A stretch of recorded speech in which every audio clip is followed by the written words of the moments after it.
Today, we are talking about multi-unit basics. I own 4 locations. I've been a restaurant owner for almost 20 years. Nathan has had up to, I think, 7 locations under his command, 700 employees, something like, was it 18 million in volume? Or my? Oh, no, it would have been closer to 90. A little over 80 million. I was a little off there. Sorry. Anyway, point being is we have both had multiple units, and we went through the 1 to 2 and onwards, and so that's what we're going to talk about.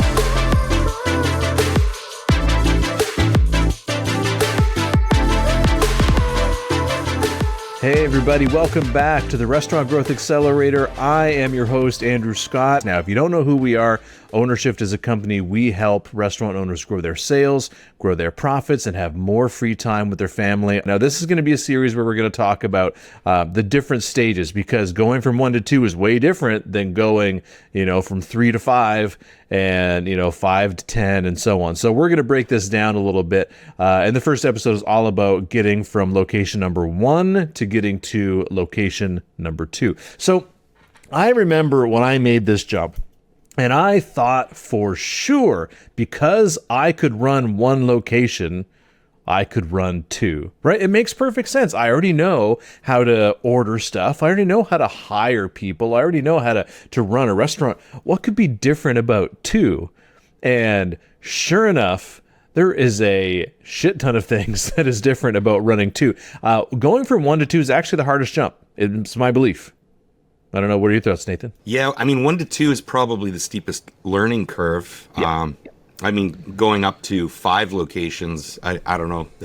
Well, there's another learning curve there, right? The steepest learning curve is 1 to 2. Yeah, exactly. So, and the reason I say that is because you can brute force your way to success in one restaurant. And so I actually, I was doing a speech at a conference once, and I gave everyone in the audience like little like tennis balls. And basically I said, okay, guys, I want you to start throwing problems at me. So each ball's a problem. And I gave it to like one person. And they would say, okay, your walk-in cooler breaks down. They would throw this little ball at me and I would catch it. And then they would go, a person calls in sick. And they'd throw this ball to me. And then it'd be like, somebody breaks in, throws a ball to me. Customer complaint, throws a ball. And I could catch them all, right? And then I gave another set of balls to another person and then to another person. And all of a sudden, I said, okay, guys, everybody start doing that at once. And pretty soon I was just being pelted by all of these tennis balls on stage, right? Because at the end of the day, your problems just compound. But at one location, you can manage those because you're there. Customer complaint, you can handle it. You're on site. You can whip up, a brand new product or handle them or whatever the case is. You can handle most things. Somebody calls in sick. Hey, I guess I'm just going to work a few extra hours today. Right? At one location, you can solve most things yourself because you're there. But here's the thing. Most restaurant owners that have one location, a lot of cases, they find it troublesome then when they leave for a vacation and stuff doesn't get done properly or they have issues. Well, guess what? You're going to have a second location and you're not going to be able to double the amount of time that you're working. So what do you think is going to happen when you open up a second location? You can't be there. The thing is, you need to have the systems in place. You need to have the people in place to basically take over your leadership role. And then what most people think is that I will then just go and I will then just run the next location. So I'll have a manager at number 1 and then I'll go and run number 2. But the flaw in that as well, what happens if you lose a manager? Which Nathan and I both know exactly what that's like. It's not an if it will happen, it's a when it will happen. You will lose that manager. And then you're going to try and manage 2. You don't even have enough time, and that's where people start getting into some major issues. So you actually have to have an heir and a spare.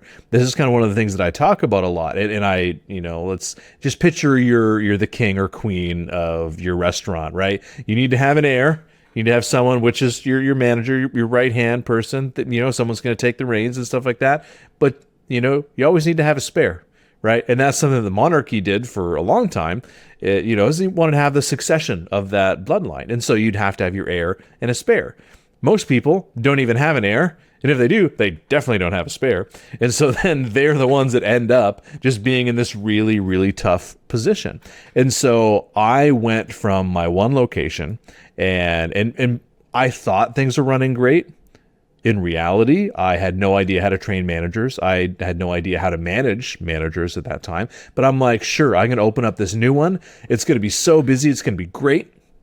And I mean, I was smart enough at the time, I use air quotes here, smart enough to hire 2 managers, one to run my existing location and one to run my new one. Sure enough, 6 weeks before we opened the new one, my manager was supposed to take over that location quits. And so then I'm like, well, I guess I'm doing it myself. But I mean, can you imagine if I didn't have 2 and one of them, it'd be disaster. So anyway, got there, ended up working 18-hour days, which, if anyone knows my story, I had just gotten over after doing my first location, getting it settled. I was doing 18-hour days. And did I say 18-hour weeks? I meant 18-hour days. 18-hour days. And I'd done that on my first location and got that settled. And then I eventually opened up my second location a couple years down the road after having a better life and stuff like that, making more money. And then I go right back into it again, because why not? Why? Sucker for punishment. Yeah, absolutely. And because I thought growth was the answer to everything. And most people are like, oh, if I could just open more locations, it'll be better. I'll make more money. Like, that's where the sweet spot is. That's what a lot of people think. And I'm here to tell you that can be true, but by default is not true. That is not the only factor that you need to look at. So I get into this brand new location and we open up to, guess what our sales were on the first day? 0? No, it was more than 0. Busy. It was $500.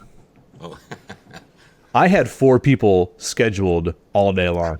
Like, the labor alone was above $500 at that point. And so I remember, because I went from a business that was really slow and I built it up and had to triple our sales and blah, blah, blah, blah. And that was my first one. So I get into my second one. First day's $500. Second day's $500. Third day, I'm just like rocking back and forth at one of the tables, like crying, like, no, not again, not again. And I'm just trying to figure out, because I'm trying to train all of these people as well, because nobody knows what they're doing. I was the only one that could use the POS, because I had trained people a little bit in advance, but I was the only one who knew how to open, who knew how to close. So you're stuck there. And then what ended up happening is I spent all of my time working on the second location and none of my time working on the first one. So sure enough, the manager I had instilled in my first location started cutting some corners. Service went down. I started having higher turnover, started having more complaints. And of course, she asked for more money. It's the way it always works. Let's provide less results and ask for more money. Sure, sounds like a great deal. And I'm pretty sure I paid her more, actually, because I what choice did I have but to lose her, right? And so anyway, so that ended up having this like negative effect on that location, and then the manager eventually left and blah blah blah. Anyway, we went through a few different managers there before we started to navigate things better there. But my point is, in this, if you're at one location, there's a few things that you need to look out for. And I think that the first thing is we have to break the belief that running 2 is the same as running 1, because it is not. Now, if you're like me, you're hard-headed, and somebody told me that, I didn't listen to them. I was like, yeah, you're crazy. I'm awesome. I know what I'm doing. And, I will be fine. And every single client I've ever told that to who didn't listen, they came to me about 6 weeks after and they're like, okay, you were right. What do I do now? Every single one of them has come back and said that. Usually there's tears, but because it's different and it's hard because you're doubling your workload, but you can't double your time. So how do you navigate that, right? So that's the number one thing, is making sure you have the people, but then what are the multi-unit processes look like? And another thing, there's multi-unit economics that you have to be aware of. And so one of the other things that I see happening for so many restaurant owners, here is a lesson. You think that if you have an underperforming restaurant, this is flawed logic, but if you have an underperforming restaurant, if you open another one, somehow that's going to solve your problem, because maybe that one's going to make more money than your first one, right? But here's the thing. 2 unprofitable restaurants do not equal a profitable one. They sure don't. So I remember my one actually was making money, but probably not to the level at which I wanted it to. We weren't up to the profitability standards that I would now have. And I opened up another one, and I realized that first one was taking every dollar it made and pouring it into my second one, which is losing money. And so sometimes you can have two, and if they're both not making money, you end up just making nothing because one is subsidizing the other one. And then you're trying to figure out, okay, well, which problem do I solve? Do I spend more time with the ones making money or not, and try and fix it? And that is kind of a game that people play, that the answer to your profitability challenges or your time challenges, or really any challenge you have in your restaurant, is not opening another location. You want to open a second location once you have got your shit dialed in. And when I mean dialed in, I mean like 15+% profits. I mean, you could take a month-long vacation without ever stepping foot in there, and beyond maybe like texting and calling your managers a little bit. You want to be totally out of there, not necessary at all, without having any long-term repercussions, meaning your customer counts don't go down, your sales don't go down, your complaints don't go up, your food cost doesn't go up, your labor cost doesn't go up. All the things stay the same because it runs without you, because when you open another location, you will need it to run without you because you will be 100% focused at your new one. And if you can't be 100% focused on your new one, it will not perform as well because it's a baby. It needs you. Babies need milk, right? It's a thing. Babies need their diaper changed. Your new restaurant is a baby, and you will need to be there and babysit it until you have the people that can run it. And if you instill operators in there because they maybe have been trained, because you have enough people from a management perspective to be able to do that, amazing. But most restaurant owners I talk to don't have that yet. Usually when you get to the 3 to 5, you can then have that plan in place. But going from 1 to 2, most don't have in excess of amazing leaders. So that's just a couple things I wanted to jump into just straight away, dive into that, because going from 1 to 2 can be a shit show. And I've seen way too many people go from 1 to 2 to 3 to bankruptcy because they get into a situation beyond their skill set, beyond their skill level, and they struggle. And even if they could do 1, running 2 is a different ballgame. Just most people don't realize it. So Nathan, let's talk about it. What's your perspective on this? What kind of insight can you share? Well, I think everything you just said probably has scared everybody from opening a second location. First of all, if I had heard that before I went to 2, I just wouldn't have done it. You just scared me. No, I'm just kidding. Boo. Going from 1 to 2, listen. Here's kind of been my experience. So when I still today, when I talk about, getting a second location or even a third or whatever it might be, the first thing I always ask is, number one, do we have clearly defined roles? Does everybody know what their job is, who they report to, what are they doing? So when you talk about having that heir and a spare, if you as an owner have trained a general manager beneath you, they know exactly what is required, and you've trained them to be a general manager. You've trained them to be autonomous. You've trained them to solve every problem under the sun. And here's a little tidbit for everybody. That will take you at least 6 months, even if, and that's if you're the best trainer in the universe. Roles are defined, duties are defined, training processes are followed and checked up. Like, there is so much that needs to go into that. That manager needs to, in my opinion, also be very specifically training a very specific, strategic, intentional plan to an assistant, especially if you are planning to expand. Because here's the thing, you're going to want to take your most experienced general manager and probably take them with you to the new store, because you need that support. You need that higher level support. Now, arguably, you could take your junior manager with you and continue their training, right? So there's different ways of looking at it. But that assistant manager needs to also be training somebody to be an assistant manager. That assistant, then that person, they might be your trainer. They should be training somebody to be the trainer, because it's almost like cell division, right? When the cell is big and healthy and ready, it'll split. And now you've got 2 entities. So that's the first thing that I would say there, is that you might be ready, but if your team isn't ready, then you're not ready. And it's kind of as simple as that, in my opinion. Yeah. So clearly defined roles, clearly defined training plans, clearly defined processes that are replicatable and sustainable. If they're not, then somebody is driving that bus rather than the system or your organization driving that bus and defining the future. So I'll use a little bit of a quick example here. when I started with the group of restaurants that I worked with for 17 years, we only had, I don't know, we had 4 or 5 locations, I guess, at the time. I was only responsible for one. And the pressure was put on me as a shareholder to expand my locations as quickly as possible. And I literally said, we will not do that. I will not open a new location. It's not going to happen. Sorry, guys. And I'm not going to do it until I am bursting at the seams with people.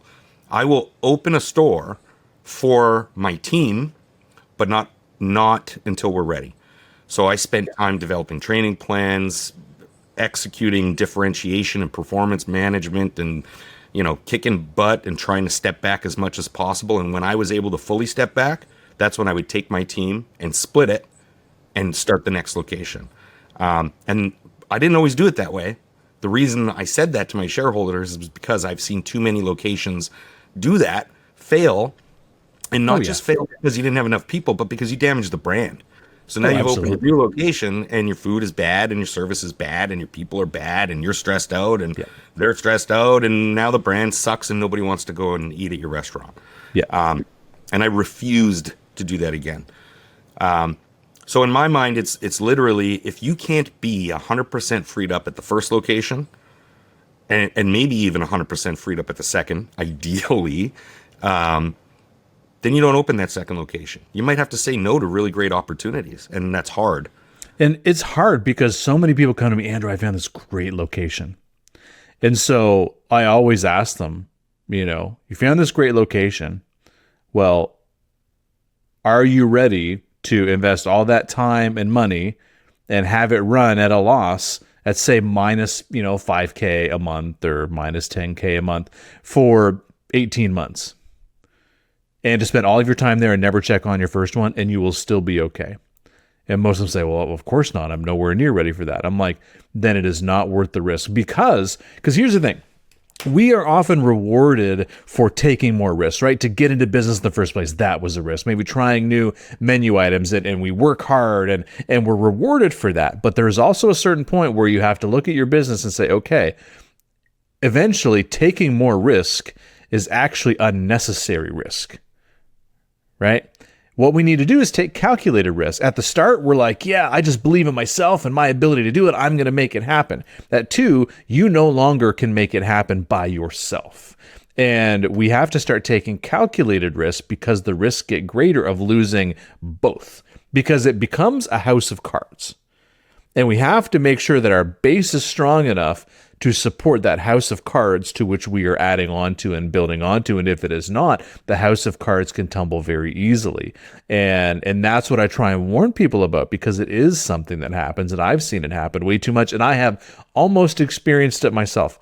I've been very close to that, or I've seen it in part, but luckily was able to correct it. But the point is, I wouldn't wish that on my worst enemy, because it delayed me by years. It probably put way more, gray hair in my beard, than otherwise. Turns out I'm actually only 23 and I look like I'm 40. So, you know what I mean? Like it happens. So it's really, really important to understand those pieces of it. Now, another thing I'll say as well is that most single unit restaurant owners, when they're thinking about opening up a new one, they just figure like, oh, I figured this one out, I will figure that out. I'll make it work. I'll find a way, which is great that you have the ability to do that and confidence in yourself. But the question I have to ask is it smart to do that? Right? Just because you can does not mean that you should. Just because you can jump off a cliff does not mean that you should. Right? Yeah. Yeah. Well, here's the thing. And do you have it figured out? To me, that's a really big question. And what I mean by that is think about accounting, right? So I work with a lot of clients who have one location. They might be doing their own books. They might be building their own P&Ls. They might say, I know what my profit is. I know what my costs are. Okay, great. But here's the thing, and this is the thing that is often overlooked. Your next location is going to need its own set of books. It's going to need its own bookkeeping process. It's going to need its own accountant. Right? If you're doing the books on your own, somebody else is going to have to do the books at that location as well. So here's the thing. You need an LLC, a separate business entity for every new location. And you absolutely, this is probably rule number 1. If you do not have a professional accountant and a rock solid bookkeeping process so that you can actually evaluate your profit, then you don't open another location. Just don't do it. It's not going to work, and it won't be as profitable as it can be because you just won't know the numbers. Absolutely. I figured it out. I would challenge you on that. Did you? Or is it better to be good? Is it better to be prepared? Or is it better to be lucky? And I tell you, in the restaurant industry, luck doesn't last very long. And it certainly doesn't survive multi-unit expansion. Yeah. Well, and so we've talked about the people side. And so again, the first rule is like, if you don't have the people, it is not possible to do it, and it will spell your downfall pretty quickly. Number two, is some of the systems around bookkeeping. We'll touch on a couple of the other things like your actual multi-unit systems. We'll talk about that a little bit. But another one I want to talk about is finances. So I believed, and again, this was my belief when I was expanding and I was trying to go and open up more locations. One of the things I did was I just thought my problem is capital. The capital is what's holding me back from opening up more locations. What I didn't realize was that me not having capital was a symptom of my business not being ready to expand yet. Okay? Mm-hmm. And now let me share this, because we had banks who would give you 80% or even 90% of the funds for a build out. So a build out, for our concept, again, we're talking about 1,200 square feet, 1,300 square. They're very small footprints, and so the build outs at the end of the day, between all the equipment, and everything, we're coming up to like 300,000 or whatever. It's probably like closer to 500 now, but for the same thing, it's about 300,000 at the time, and what I was doing is I still had to come up with like 10 to 20% of that. And I couldn't come up with 10 or 20% in cash. Plus you had to fund your operating capital, your equipment purchases, your costs and all that kind of stuff. And so like I was having a hard time finding this, like, say $50,000 to $80,000 or whatever. I was having a hard time finding that amount of money. And what I didn't realize is that that was a symptom of my business not being ready to expand. Because then what happens is then I ended up borrowing, like, say, the build out in total was 400,000 between your capital expenses, your equipment, your training costs, like marketing, everything. The total was 400. I ended up borrowing like 430,000 or 440. So you end up, already in the negative. And then your business doesn't become profitable right away. Luckily, my third one, we were profitable from day one. We had a line out the door. It was great. I learned a lot. But my number two was not like that. And so all of a sudden you're over leveraged and you're reliant on your other location to still pay the bills. And here's one of the things that I learned at my fourth is what happens if the one you're intending to be your flagship, when you open up another one, is no longer your flagship and providing all that profit. What happens then? All of a sudden, it jeopardizes the entire multi-unit structure. And so the point is, I remember meeting with some people, and they were just like, if you don't have this money, like, you shouldn't open another location. And I was like, no, I've got to, because it's going to be great, and we're going to make so much. We're going to do it. I'm going to figure it out. And sure enough, I found ways to get the finance. I was actually really good at finding ways to get money to open up more locations. But I look back now and I'm like, I would never advise that ever, because there's just too much risk involved. And I hadn't went and learned the lessons I needed to learn that I later had to learn. And it took me a lot longer, and it cost me a lot more money to learn that lesson with three, right? A lot more risk involved than it was with one. You know what I mean? Yeah. A lot more at stake and a lot more moving parts for sure. Yeah. Because all of a sudden, with one location, my risk was relatively minimal. And by the time I opened up my second one, I think I was 7 years in or something like that. So it's not like I opened it like really quickly, but I was 7 years in. So my liabilities were much less, right? But then your risk, all of a sudden, you're staring down $1 million in debt. Well, shit, what happens if you go under, right? It's hard because a lot of the loans, I had personal guarantees on them. And personal guarantees on most of the leases because, as a newer business and stuff like that, that was required. If I didn't have personal guarantees on the loans, that might be a different story. If I could just, be bankrupt and write up, that's different. But they required personal guarantees. So I was on the hook for it regardless. So that was an important thing. And And the only way they were actually able to give it to me, because again, I tried to expand quickly than I probably should have. My family had co-signed multiple of my loans. Like one person co-signed this one, another one co-signed another loan. And I'm very lucky that my family was able to do that and willing to do that. That did allow me to do this. I look back and should they have? Hell no. But they believed in me and I believed in me. The problem is I was stupid. So Good thing you didn't ask the hard questions that you needed to ask yourself, right? absolutely. So this is why I do podcasts like this, and this is why we coach people, because I don't want you to go through the same mistakes. Because literally this took years off of my life, took me years off of potential high profitability, just because I didn't learn the lessons when I should have learned them. And I just brute forced myself. And once you get to 3 locations and beyond, you can't brute force it anymore. It will eat you up and spit you out. And that's where I see so many people. Like I swear, like I've seen these people on my social media feed that I've known for a long time, and I see them go from 1 to 2, and then I see a Facebook post, "Hey, we bought a 3rd one," and I'm like, "Oh God, start the clock."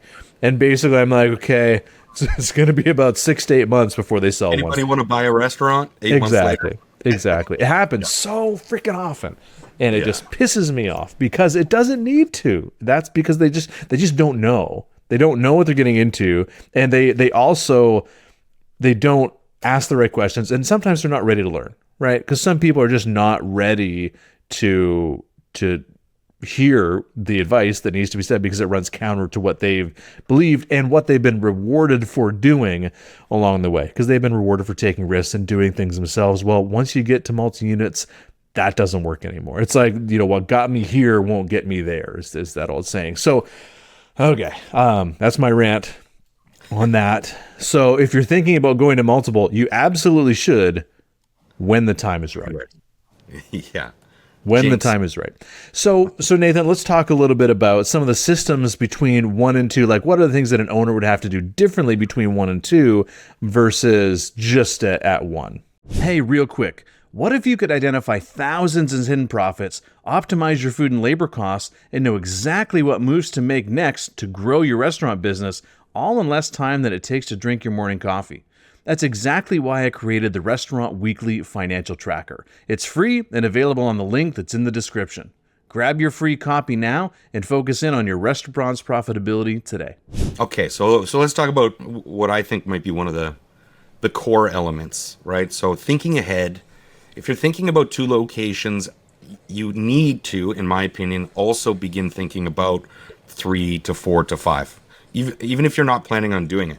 And what I mean by that, and as we go through this series on multi-unit basics and the management and the growth of it, you'll probably hear me say this all the time, but information and business choices, business reporting, people reporting, profit, the whole thing, all reporting has to flow up.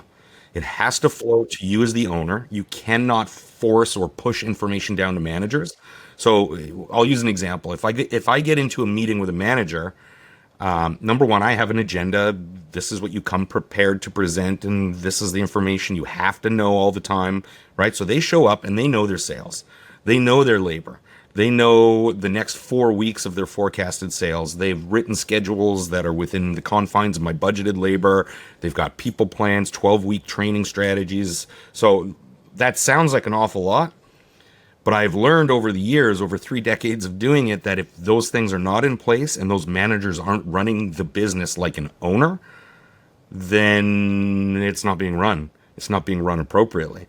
So, if I go into a meeting and I start talking about sales and I say, okay, well, what were your sales last year? And a manager tells me that they don't know. Or if I say, what's going to happen with sales over the next, 3 weeks? What's going to happen over the next 2 months? And they can't answer those questions, then they are not managing the store. And it's very simple. This meeting is done because you don't have the information required to run this business. So we're going to shut this meeting down and we're going to go and investigate your systems. We're going to look at your schedules. We're going to look at your forecasting. I want to make sure you have strategies for people, profit, product in place. And if you don't have them in place, there's no point to have this meeting because all you're going to do is sit here and say, I don't know. And I refuse, even if I know these answers, I refuse to push that information down because if I start giving it to them, spoon feeding them, They become reliant. And I'm the one who's going to sit there with my spoon in the jar all the time trying to feed this baby, to use the example that you used earlier. Yep. And if I allow that to happen once, it will happen twice, 30 times, 100 times, and that manager will not be equipped to lead the team or to lead the business. And that just can't happen. Yep. So I guess what I'm saying is, we talk about having the right people, but what does that mean, right? What does it mean to be a manager? A manager gathers information, builds strategies, and is, it's probably not the right word, but I often think of it as, I want you to placate me, right? I want you to tell me all the things that I would be thinking about, and I want to know that you're thinking about them. Yep. And I'll even let you fail. You can tell me a terrible strategy where I might in my head be saying, oh God, that's not going to work. That is a terrible idea. I've tried that before. But I might say, okay, well, explain to me why you've come up with that. And if they can explain it and they feel confident about it, I am going to let them run with it. Because here's the other secret about, setting up really strong managers is that when you started in the business, I know for me anyway, personally, when I started in the business, I made an awful lot of mistakes, but that's how I learned. Yeah. If somebody had told me don't do that because it won't work, I wouldn't have learned a lesson at all. Yeah. And you have to let those managers make those mistakes, which means you have to give them a little bit of extra leash, but the leash still has to be there. You got to know. Yeah. And it's a really crucial thing. And I'm just thinking about this for a second because, you need to have your managers having, the 12-week people plans in place. And so when I say that, most restaurant owners are like, well, what do you mean a 12-week people plan? But even let's go really basic onto just hiring an employee, right? Most owners hire employees without a really clearly defined system, without clearly defined questions, without clearly defined rating indicators based on the candidate's answers. They're just like, oh, this person seems nice, I'm going to hire them. Oh, they showed up to the interview, great, I'm going to hire them. And no wonder we have staffing challenges. But the point is, if you're making those decisions based on your gut, how is the manager going to know what your gut would say? They're not. Right? And they're not going to have the experience because maybe you've been doing this 20 years and you have a pretty defined sense of what's going to work and what isn't. They're not going to have that. So without those systems in place, how are they going to maintain the same levels of success that you did? I think it's going to be quite impossible for them to do that because they're not you. They are not your gut. And the only other way is if they try to then ask you every single time there's a decision to be made, but then that pulls you back in and is not the level of autonomy you need to run an effective multi-unit organization. And one thing I love that you said was that you need to start thinking about having multiple units, even if that's not your plan. So you've heard me say this so many times with our clients, because when we even have one location that we're working with, we're like, okay, how do we systemize, say, the hiring so that someone else can take it over? Even if no one ever comes and takes it over, the point is that it needs to be that good that it could be handed over. What about your financial routine? It needs to be good enough that someone else could do it. Your food ordering structure, your training processes, all of that needs to be so good it can be handed down and duplicated while maintaining at least like an 85%, outcome efficiency. And that's what we need to do because it needs to be. And so many owners say, oh, well, my training plan's all in my head. Well, guess what? Your manager's not going to be in your head. So how are they supposed to have the same level of outcome?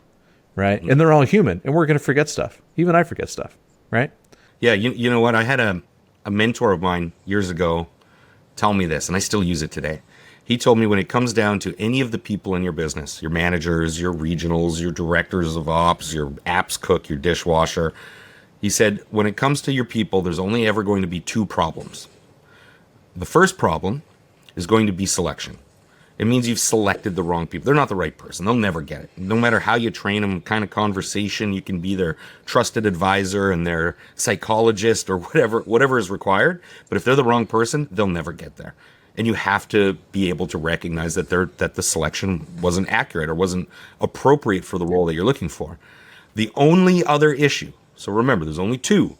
The only other issue with performance is training. So that means we haven't trained appropriately. We haven't defined the role. We haven't given them the runway or the coaching or the one-on-one attention or whatever it might be. We haven't delivered a system, a replicatable, sustainable, intentional system for their development. If that's in place, though, And the training is rock solid. It's great. You check on it, you follow up on it, you test it, right? All of that. If that's there, but the job or the performance is still not there, well, there's only one other option that's left, right? Selection. That means they don't get it. It's not the right person. And if it can be both of those things, then you don't have a system. You don't have a system for hiring, recruiting, training. You don't have a system for selection or empowering or finding the right people. If it can be both, then you have to look in the mirror and find what that problem is and address it. Yeah, absolutely. And both of those you are in control of, right? And that's what most business owners, they tell me, Andrew, nobody wants to work, or it's really hard to find good people. But you are actually in control of all that. You might not be in control of the overall labor market, but you are still in control of your own processes. And if something's not working there, you can still fix it to get a better outcome than what you have. Right? Because people tell me, oh, well, there's no way to find better people. And I say, well, I guess you better close off your business then. I mean, right? Well, if it can't be solved, then why are we here trying, or should we begin to solve it? And sure enough, once we actually try and solve it, we find that there's improvements. Is it going to be perfect? No, but it can be the hell of a lot better than where it is. So I'm looking at this from a 1 to 2 location. I'm just taking myself back on this little journey back in time. And so a couple things that I wish I had had in place that I didn't at the time is I wish I had had a much more defined checklist of what I, as an owner, needed to be looking for between each location. Eventually, we just developed something that was really simple. It was just literally like a Google form checklist that we did. And that, my regional manager would eventually use that with each store and do your own store evaluations. So, if you've ever been a part of a franchise or worked in a franchise, their people, their operations, staff or whatever will come around with a big checklist and they would check certain things. You need to be doing that in your own business, I would say, at least every month. And then you focus your action plan with your management team around those deficiencies. So it could be everything as simple as is the parking lot clean? Even if you're not responsible for the parking lot being clean, that's still something that people look at when they come in, right? To your area, right? Are your signs lit up properly? Are the windows clean? Is the floor clean when you walk in? Or in the middle of wintertime, does it have all this salt that's built up on the floors, and that's what people see when they walk in? Is there like scraggly little, like cobwebs hanging, or like little dust bunnies that get stuck on the grease? And we had an open kitchen, so basically our hood was there, but like right beside the hood, you'd eventually have these grease marks that would appear. And it was on drywall too. It should have been tiled. Anyway, point is, and that stuff would appear. And so like when you walk in, does that exist, right? And so then, for me, one of the big things is, am I greeted as soon as I walk in the door? That was a major thing for me because we wanted to be quick, like our service times within our KPIs. When we go to the back, are the par levels there? Like we're checking the dates on things, like what's our inventory level? Like there's so many things that we went through. Is everyone in proper uniforms? Like everything you can imagine we went through, and then we would check the metrics. Okay, do we have our labor costs in line, food costs in line, our sales in line? Are they growing at the established percentage that we set forth in our targets? And so I would go through and I'd do all that stuff. Now, back then, I didn't have any of that, right? So I walked in, and then my manager literally just had no idea of what she was trying to, like, I had a scoreboard in my brain and she had no idea what it was. But the point is, I would make up different things every time and it would change. And so therefore it would become less systemized and less clear. And when it's less clear, it's harder to actually do it, right? Because nobody knows what the hell you're looking for if you don't tell them. So that's one thing I wish I would have had a lot earlier, so I could also measure the changes in the business that might be imperceptible, but are there. Another one that I wish I had is I still wish I had line of sight with my supervisors in that location. Or if you're a much larger business, for example, it would be your shift managers or managers, and not just your general manager, but a level below that. Basically, if you look at the org chart.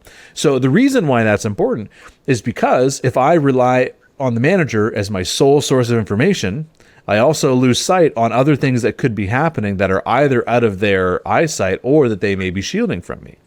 Because we also need to understand that general manager may not be the right fit. They may not be truthful. Like, we have to establish that. This is your first time doing it. You're not going to know. And so you could have a general manager that's straight up lying to you the whole time and then shutting the business down early every day because they want to go home. And you might be none the wiser until someone else or something else happens that would tell you that, right? So this is where we kind of get into the trust but verify section, but I wish I had a line of sight. So I wish I had a meeting every week that not only was with the GM, but also with the supervisors in that location. I wish I had done that, because then I probably would have been a little bit more understanding of the things that were happening before it got to be a much bigger issue than what it was.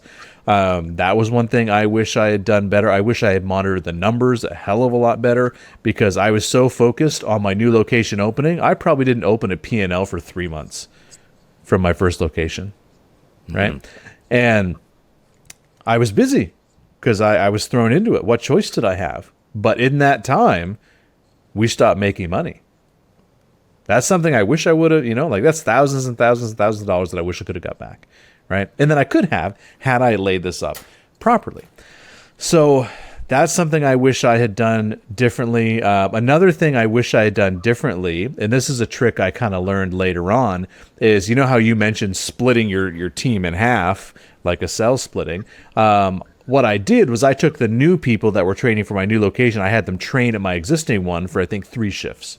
And what I wish I would have done is I wish I would have then taken some of my best people to the new one and taken half of the new people and put them at my existing location. So I just had enough great people still there for the first, say, week or week and a half, and then slowly peeled them back. I wish I just would have taken half so that, yes, there would be more newbies at my first location as well, but it would have got my second one up to speed a lot more and less reliant on me. I wish I did that for all my other openings, where we literally took some of our best people and they worked there for a week, and in each position, and they worked in those positions for about a week, and then they went back to their location. Maybe they worked, a full week 1 week. Next week they worked 3 days. Next week they worked 1 day, and then they were back to their original location. I wish I had done that earlier. Made my opening so smooth to the point of where our head office people came in. Basically, they just sat in the back and didn't get involved at all, because they're like, "Oh yeah, you're already light years ahead of everything." So yeah, we just made it so smooth. Openings became really smooth for us. Yeah, listen, I can echo that. And we could probably do a whole episode just on opening, right? How to open, how to plan it, how to train it. I've opened about 30 locations over the years, and I learned those lessons that you just talked about in pretty damaging and dramatic ways along the path. Here's I feel like, we've talked about it an awful lot on this call. Here's where I would kind of boil some of this back down. So if we say we need managers, we need assistants, we need the heir and the spare, and they got to be doing the job, and they have to be pushing information up, and we need to have operational checklists and job descriptions and solid training. That sounds like an awful lot, and it is an awful lot. Here's something that I've learned over the years, and I coach most of my clients on most of the time, is routine development. So if we could take something as simple as, if you're in one location and you're kind of the keeper of all the knowledge. Okay, well, what do you do? Okay, well, I have to look at my P&Ls. Okay, great. Write that down. What does that mean? What are you looking for? Write that down. Okay, what else? Well, we have to hire people. Okay, well, when does that happen? When should it be done? Do we have a system for it? Okay. How do you know when you have to do it? Yeah. That's right. And we go through the whole thing. What's everything you do? What is everything we need a manager to do? All right. So we know we probably have to have development time for an assistant manager. We probably need to update the POS system. We probably have to balance the cash. There's a million things to do. Yeah. When are they getting done? To me, that's always the most important thing. Number one, do we have a checklist to check off that you've been trained how to do it? But here's even more importantly, and this is the thing that limits all of us all the time. There are only so many ticks on the clock. That's it. There's 24 hours in a day, and when those hours are gone, they're gone. That's it. So if we have to look at everything that a GM or an owner or a supervisor or even a line cook, dishwasher, valet, whatever it might be, if we can quantify and list out everything that needs to be done, we have to realistically then put it into a plan that is defined by the clock. So on Monday at 3 o'clock, if I come into your building Monday at 3 o'clock, you are writing, the next schedule. You're doing your forecast scheduling and you're getting availability updates. Maybe that's what's on your routine for that chunk of time, 3 to 4 or 3 to 4:15, whatever it is. But if you have that routine mapped out, and we've built a routine that covers everything, so we know it's all going to get done. If I come into your store at 3 o'clock and you are interviewing somebody or you are helping do bar inventory, my number one question is, why are you doing that right now? Yep. Because if you're doing that right now, this other thing that needed to be done is not going to get done. So show me on your routine. If you had to reprioritize it, then I want to know what you're not doing right now is going to get done in an appropriate time. So explain to me how you plan that out. Because if you can't, then you stop what you're doing and you do what is required. Yeah, it is such a thing. There's this quote that I remember just hitting me like smack in the face. And the quote says something to the effect of, I can predict a person's success in business by looking at their daily habits.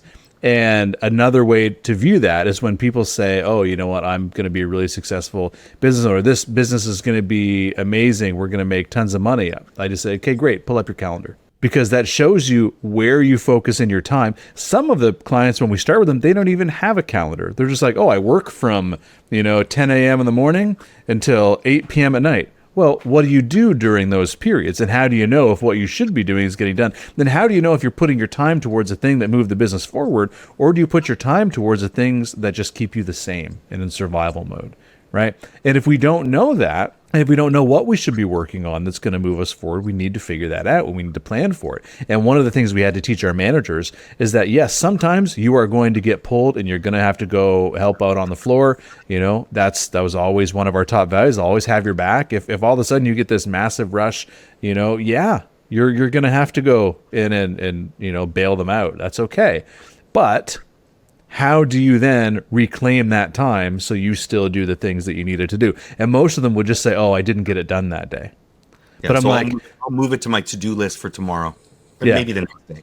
Yeah, and it just keeps getting pushed back, and they never accomplish it, whatever that might have been, when I had to get them to understand. Because we mainly promoted from within, so they came from being product workers. They were frontliners, and we moved them up into supervisors, then into a management role. And so they still viewed that as being their main responsibility. Well, no, as a manager, your responsibility is actually not that. That's actually way further down your priority list. Because if you don't get this done, who else is going to do it? Nobody, right?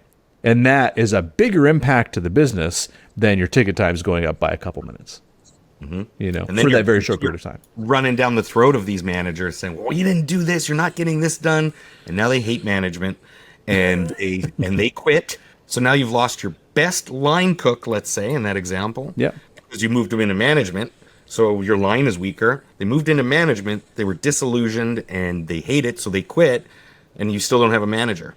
Yeah. So usually, and the biggest thing is the reason people quit is often because they don't have the right training, and they try and solve the same problems by taking on more themselves because they don't yet have the skill set of management. And if you ask most restaurant owners, hey, what does your management training look like for the people you've promoted into management positions? They will go, oh, I showed them how to do ordering, or I showed them how to do the schedule. That's not management training. Right? I'm talking about like behavioral, how you actually coach and lead people. Where is the training on that?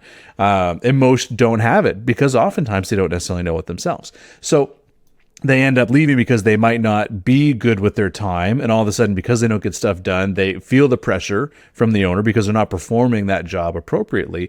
Or sometimes they're just they burn out because they're like, hey, the team is underperforming. Their default is to go and be the hero and bail them out. And instead of giving someone proper feedback, they just go and pick up the slack themselves.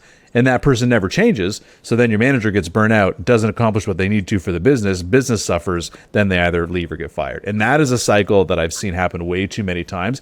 And it all comes down to the training of how to be a manager, which is why we actually have a full supervisor training and a full manager training.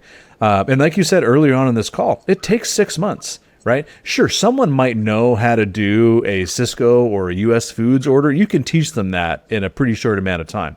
But how to be an actual manager that thinks like a manager and thinks like an owner and actually can coach and lead people, that's the stuff that takes time. And that's what people underestimate. Yeah.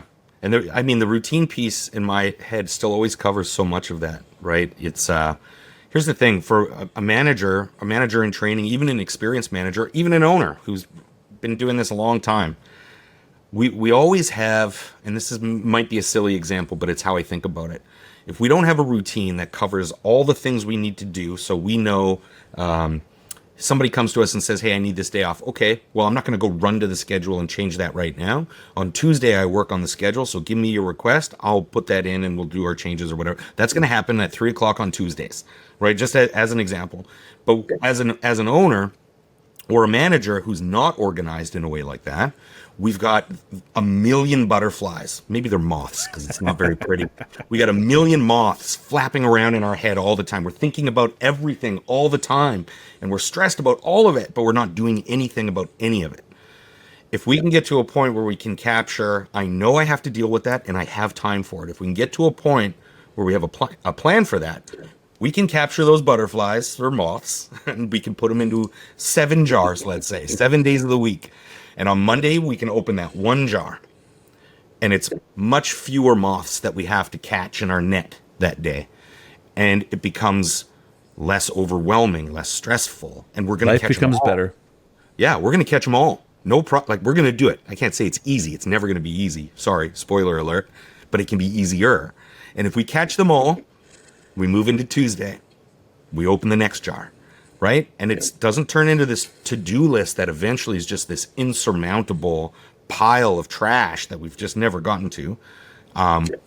We can quiet the noise. We can execute more efficiently with less stress and focus on the things, the strategies, the intentional parts that will move the business forward because we built a plan.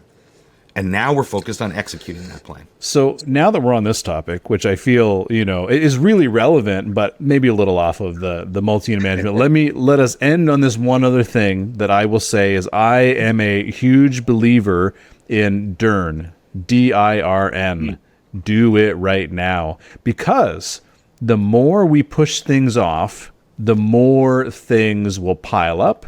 And the more we will be overwhelmed and we will feel anxious about it.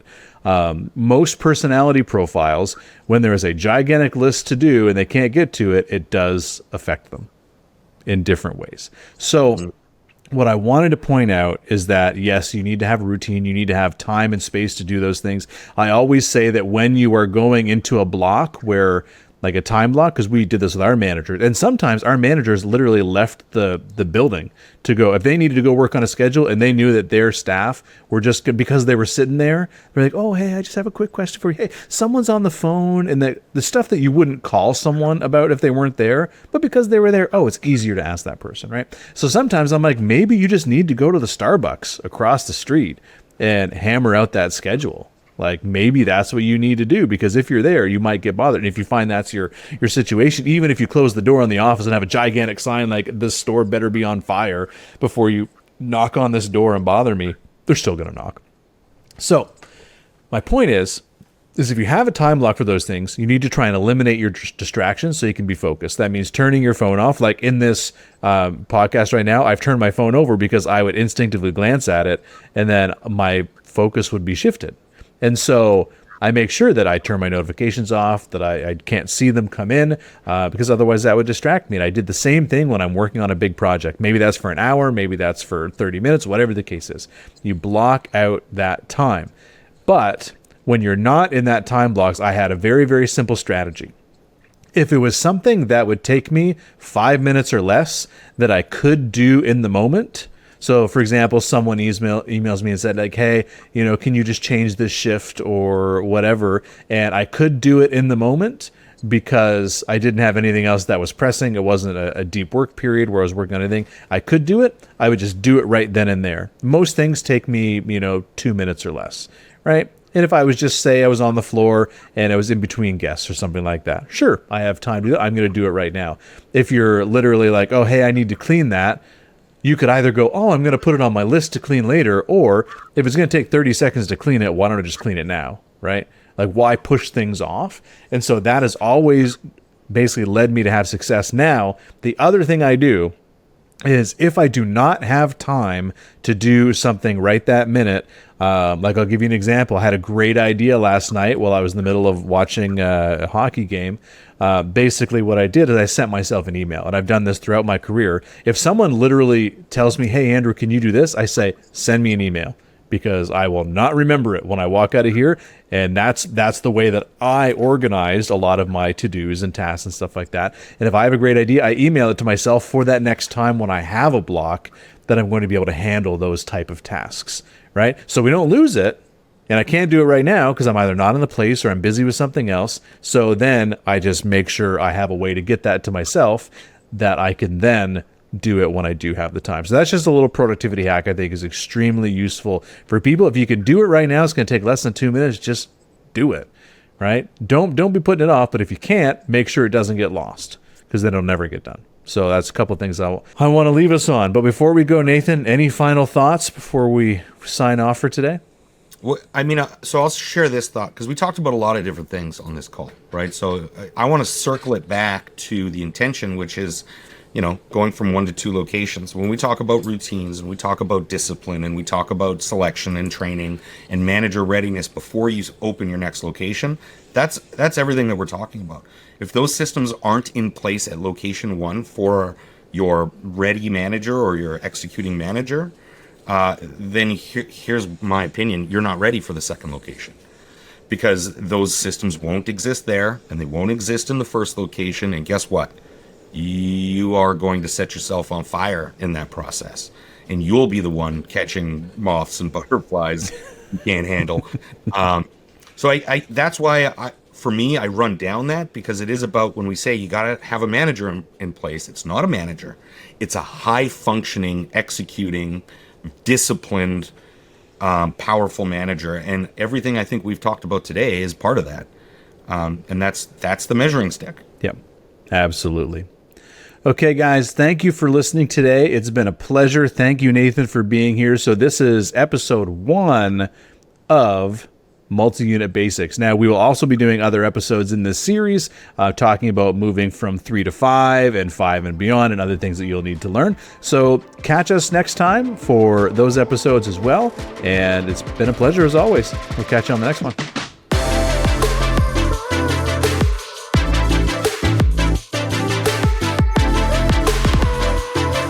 This episode is brought to you by Ownership Training, where we help restaurant owners increase their profits while spending more time with their family. And if you want to know exactly what it would take to grow your profit margin to 15% and beyond while spending more time with your family, my team has a few spots open this week for a free 15-minute restaurant assessment call. Just click the book a call link in the description, and we'll show you the exact frameworks we're using to help our clients do this in as little as 6 to 8 weeks. Thanks for listening, and we'll see you on the next episode.